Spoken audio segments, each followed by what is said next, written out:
Another Morphy game against another amateur in a simultaneous, and again we have this 2 knights open game, and this is a Scotch Gambit position. In this position, Morphy didn't always play castles. He also played the probably inferior move knight to g5,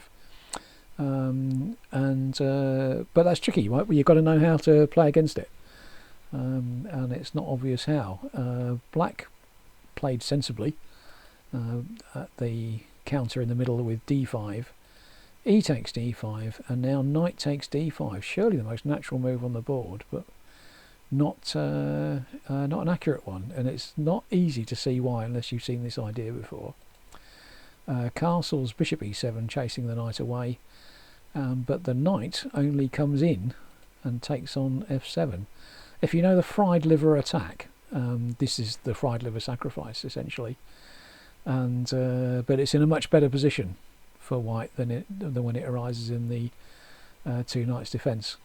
So 2 knights defence, let's just go back a bit and show you that, is here, here, here, here, and now knight takes f7 is the right move, when I think black's got a really difficult time of it defending themselves against the attack.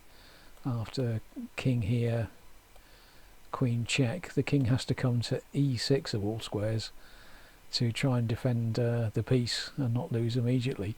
And the computers reckon that white's got an advantage here, so you can imagine how difficult it is for a human being to defend. But back in the Morphy game, knight takes f7 is just a win. King takes, queen f3 check, and it doesn't do black any good to come to e6 because of the e file's already open. So rook e1 is going to be check. We'll play knight to c3, which looks a bit unnecessary, but we're opening up lines against the king. D takes c3. Material doesn't matter as much as checkmate.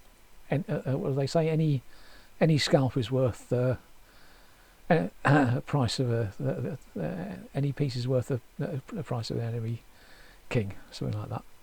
Knight e5, blocking. Bishop f4, attacking a pinned piece. Bishop d5, and now bishop d6 takes on e5, takes on e5. Rook takes e5 check.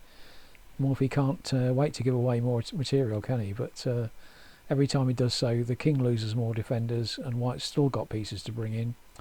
I mean, in this position, white is a whole rook and a whole knight behind in material, a whole minor piece behind in material, but all the black's extra material is all sitting around the back rank not doing anything, and the king really is dead in the water.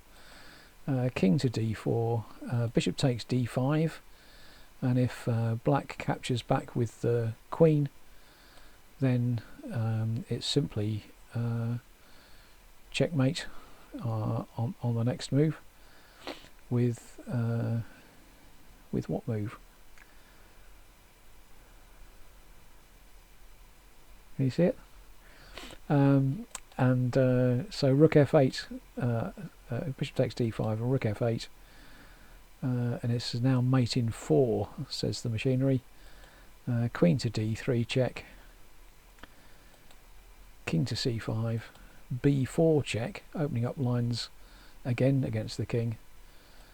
King takes b4 and queen to d4, and with the rook coming to b1, the very lonely king there is going to be checkmated. So another terrific game there from Paul Morphy in the Scotch Gambit.